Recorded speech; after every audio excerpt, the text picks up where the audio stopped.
नमस्कार good morning everyone मो आर्य आज गुरुत्वपूर्ण खबर गुड़िक आपण मानक जणाइबी। तो चलतु आज गुरुत्वपूर्ण खबर गुड़िक उपरे नजर पकाइबा। तेबे केबे आसीबो सुभद्रा योजनार प्रथम किस्ती? काली टंका पाइ नथिले केबे मिलिबो प्रथम किस्ती जानि रखंतु।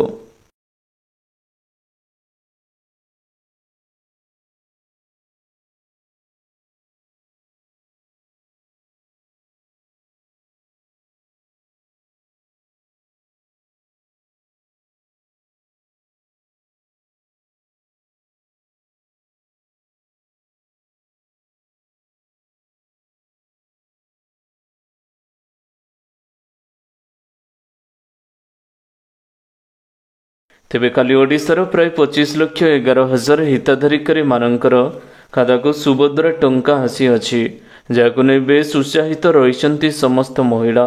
काली अधिकांश महिलांक खाताको सुभद्रा टंका आसी थिबा बेले अनेक लोक माननको ही टंकाटी मिली पारि नाही, जाको नै सेमाने द्वंद्वरे रहिसंती। एही टंकाटी केबे मिलिबो बोली प्रश्न उठु अछि। पूर्व उपमुख्यमंत्री प्रभाती परिडा दैथिबा सूचना अनुसार 17 तारिख अर्थात काली आवेदन करिथिबा महिला माननकु सुभद्रा योजनार लाभ निश्चित भाव में मिली अछि। सुभद्रा टंका पाई आवेदन करिबार कोनोसी निर्दिष्ट समय सीमा नाही बोली से कहि अछंती। जणे चाहिले वर्तमान मध्य रेजिस्ट्रेशन टी करि पारिबे, किंतु 15 तारिख पर्यंत जो माने आवेदन करिथिले सेमानंकु काली टंकाटी मिली अछि। सुभद्रा योजनार गाइडलाइन अनुसार वर्षकु 2 थर सुभद्रा हिताधिकारीଙ୍କ खाताकु टंका प्रदान करा जिवो बोली जणा पड़ी अछि। प्रथम किस्तीटी 17 तारिख रे मिलिछि एवं द्वितीय किस्तीटी मार्च मासरे मिलिबा पई जाउछि एवं जो माननको खातारे सुभद्रा टंका आसी नाही सेमाने व्यस्त होबार आवश्यकता नाही।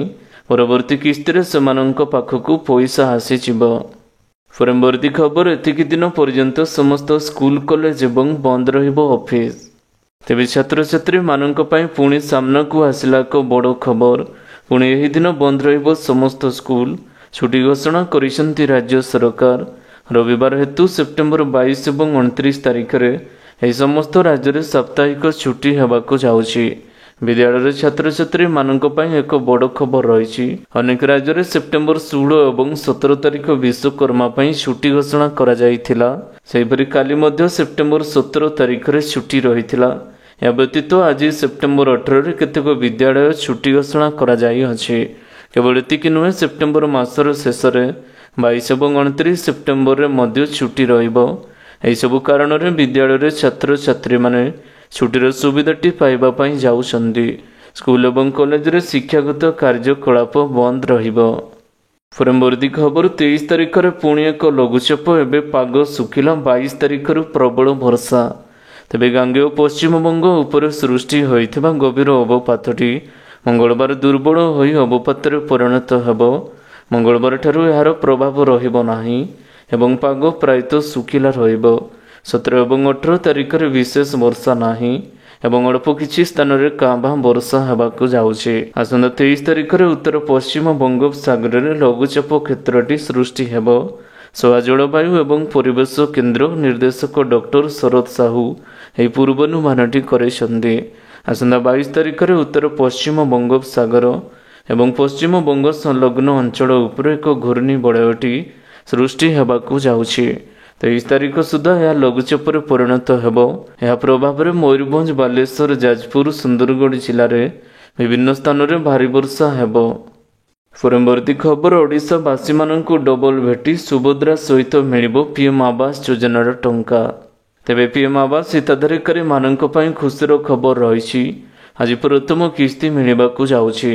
आज ओडिशा गस्त बेले 10 लाख पीएम आवास हिताधिकारी माननकु प्रथम किस्ती टंका बांटिबे प्रधानमंत्री नरेंद्र मोदी।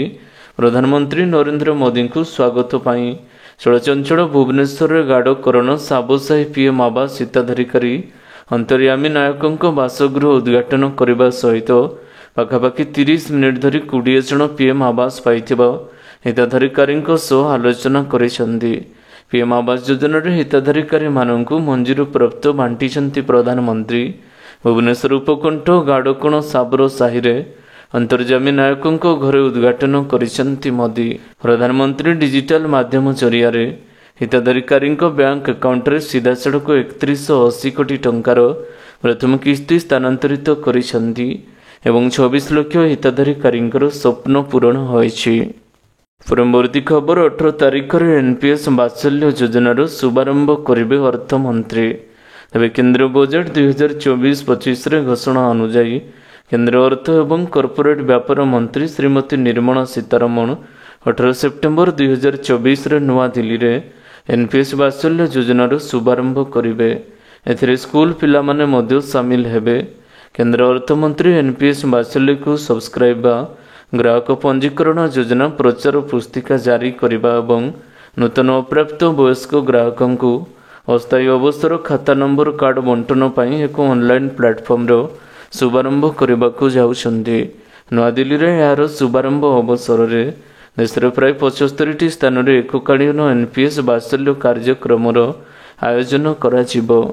परवर्ती खबर बैतरणी रे नाही बन्यार स्थिति कहले सर्वोच्च जंत्री। तेबे फुलुची सुवर्ण रेखा हेले बैतरणी रे बन्या स्थिति टोड़ी जाइछि। आज बालियापाड़ बस्ता एवं भोगराई रे मध्यम धरणर बन्यार आशंका थिबा नै सूचना देइछन्ति जल संपद विभागर सर्वोच्च जंत्री। से कहिसन्ति आसंता काली सकाळे पीक फ्लोड राजरास्ता रे जलस्तर विपदर संकट उपजी पारे। परवर्ती खबर जनता मैदान रे चलीथिला कार्यक्रम एबडे हठात भयंकर जाम हैला भुवनेश्वर। तेबे सुभद्रा शुभारंभ अवसर में प्रधानमंत्री मोदी भुवनेश्वर आसी कार्यक्रम उद्घाटन करिसेंति। मोदी ओडिशा गस्तर समस्त कार्यसूची अनुसार प्रधानमंत्री गस्त लगी कमिशनरेट पुलिस पक्षर ट्रैफिक कटकणाटी जारी करा जायतिला। मंगलवार सकाळ 7:30 अपराह्न 3टा पर्यंत जयदेव विहार नालको छकरू जयदेव विहार जाए यह कटकणाटी बलवत्तर रहितिला। परवर्ती खबर मेडिकल रे नाम लेखाइबा पई संशोधित मेधा तालिका प्रकाश। तेबे मेडिकल नाम लेखा पई संशोधित मेधा तालिकाटी प्रकाश पाइछि। एथिरे छात्र छात्री 23 तारिख मध्य चॉइस फिलिंग एवं लिंकिंग करिवे। द्वितीय पर्याय प्रोविजनल अलॉटमेंट अस्थायी आवंटन लिस्ट 24 तारिख अपराह्न 5टार प्रकाश पाइब।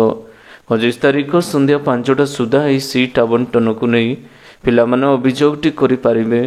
26 तारिख रे चूड़ांत आवंटन तालिका प्रकाश पाइब।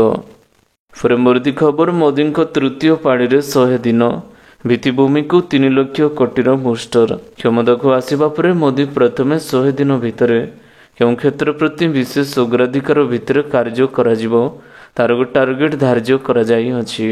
से आधार रे कार्य करबा लगी प्रधानमंत्री एवं ऑफिसर को एवं निर्देश दिया जाई अछि। तृतीय पाड़ी को 100 दिन पूरी थिला बेले टार्गेट रे 100% पूर्ण होइतिबा सरकारक पक्षरु कुआ जाई अछि। परवर्ती खबर गौतम अदानी देवे 71,100 लोकंकु चाकरी। तेबे एशियार द्वितीय धनी व्यवसायी गौतम अदानी आगामी दिन मानकर देश रे 71,100 लोकंकु नियुक्ति देवार योजना करियछन्ति। एथिलागि से 4 लाख कोटी टंकार मास्टर प्लान घोषणा करिसन्ति। रिइनवेस्ट 2024 कार्यक्रम अवसर रे से घोषणाटी करिसन्ति। से कहिसन्ति 2030 सुधा देश रे 4 लाख कोटी टंकारु अधिक निवेश करि पारिबे। परवर्ती खबर भुवनेश्वर सामान्य बढ़िला पेट्रोल एवं डीजेल दाम। तेबे देशर प्रमुख सहर रे पेट्रोल एवं डीजेल दरटी अपरिवर्तित रहिछि। दिल्ली रे पेट्रोल लिटर पिछा 94 टंका 72 पैसा एवं डीजेल दर 87 टंका 62 पैसा रहिछि। मुंबई रे पेट्रोल लिटर पिछा 103 टंका 44 पैसा होइथिबा बेले डीजेल लिटर पिछा 89 टंका 97 पैसा रहिछि। परवर्ती खबर 2 दिन रे खाइबा तेल 20 टंका महंगा। तेबे दिनक तले सरिष तेलर दर लिटर पिछा 140 टंका रहिथिबा बेले एबे 160 टंका रे बिक्री होउछि। रिफाइन तेलटी 108 रु 110 टंका थिबा बेले एबे 120 रु 130 टंका बिक्री होउछि। केंद्र सरकार पामोलिन सोयाबीन एवं सूर्यमुखी तेल उपरे 20% मूल आमदानी शुल्क बढ़ाइबा जोगु तेल दरटी बढ़िछि बोली कुआ जाउ अछि। यार प्रभाव रे तेल लिटर पिछा 30 टंका वृद्धि होई पारे बोली आकलन करुछि व्यवसायी महासंघ। परवर्ती खबर बढ़िला मागणा आधार अपडेटर समय सीमा एवं डिसेम्बर 14 तारिख जाए करिपारिबे आवेदन। तेबे मागणा आधार कार्ड अपडेट करने को चाहूथिबा लोक मानक पई एबे खुशीर खबर रहिछि। कारण एवं बढ़ी मागणा राशन अपडेट समय सीमा। पूर्वर आधार कार्ड अपडेट कर शेष अवधि 14 सेप्टेम्बर स्थिर किंतु वर्तमान यह समय सीमा को वृद्धि कर यूआईडीआई आधार मागणा अपडेट शेष तारीख बदलाई दि जाइए। आधार मागणा अपडेट समय सीमा 14 सेप्टेम्बर 14 डिसेम्बर 2024 को वृद्धि कर परवर्ती खबर बंद हो आपणकर राशन कार्ड शीघ्र कराई नियंतु एही काम। तेबे राशन कार्डधारी मानक पई बड़ चेतावनी। यदि आपण मध्य प्रधानमंत्री गरीब राशन योजनार हिताधिकारी तेबे आपनको सतर्क रहबा आवश्यकता रही। कारण विभागर अनेक लोकंकु राशन को खूब शीघ्र एवं बंद करने को प्रस्तुत होउछंती। जो माने मागणा राशन पई योग्य विवेचित नुहंती सेमानंकु राशन कार्ड काटिबा नहीं फाइल प्रस्तुत होउछि। परवर्ती खबर भुवनेश्वर आसुथिबा नहीं एक्सरे सूचना देले प्रधानमंत्री मोदी। तेबे प्रधानमंत्री नरेंद्र मोदी आज 74तम जन्मदिन। आज प्रधानमंत्री श्री नरेंद्र मोदींकर ओडिशा गस्त रही। से गुजरात भुवनेश्वर आसुथिबा नहीं प्रधानमंत्री श्री नरेंद्र मोदी निजर social media account X ray लिखिछंती। से कहिसंती ओडिशा सरकार एक गुरुत्वपूर्ण योजना सुभद्रार आरंभ करबा पई ओडिशार अद्भुत लोकंक मध्यरे रहिबा अत्यंत स्वतंत्र रही। एही योजनार महिला सशक्तिकरण को वृद्धि करिबो एवं आमन नारी शक्ति पई आर्थिक स्वाधीनता निश्चित करिबो। परवर्ती खबर प्रबल वर्षा रे अधा उत्तर ओडिशा हुबुटुबु। बालियापाड़ बोस्ता एवं भोगराई रे बन्यार स्थिति। तेबे प्रबल वर्षा आनिला उत्तर ओडिशा रे बन्या। बढ़ुची सुवर्ण रेखा विपद संकेत टपिबार संभावना। बालियापाड़ बोस्ता एवं भोगराई रे आसीपारे बन्या। गाँ पर गाँ डेई आगको माडुची पानी। चुली जोड़ुनी पाठपढ़ा मध्य बंद रही। बढ़ुची सुवर्णरेखा नदीर जलस्तर। उपर मुंडरे प्रबल वर्षा हवा कारण राजघाट जलस्तर बढ़ी 10.36 मीटर रही। परवर्ती खबर लॉन्च है 2024 टीवीएस अपाचे आरआर 310। तेबे टीवीएस मोटर यार Apache RR 310 2024 update version Bharat में लॉन्च करी। कंपनी यार प्रारंभिक मूल्य 2.75 लाख टंका रखी अछि। 2024 TVS Apache RR 310 line of variant racing red paint scheme उपलब्ध जो क्विक शिफ्टर फीचर प्रदान करा जाई नाही। जदि आपण क्विक शिफ्टर किणती तेबे यार मूल्य 2.92 लाख टंका हेबाकु जाउछि। तेबे आशा करुछि आजिर गुरुत्वपूर्ण खबर गुड़िक आपण माननकु निश्चित भाव में भल लागिथिबो। जदि भल लगिथाय वीडियो को गोटे लाइक करंतु एवं चैनल को सब्सक्राइब करबा पई बिल्कुल भी भूलंतु नाही। आपणको भल पाइबा स्वरूप वीडियो को शेयर करदेवे। पुणी देखा हबो लेटेस्ट अपडेट रे। सेते बड़ पर्यंत विदाय नौछि। Vande Mataram. Take care. Bye bye.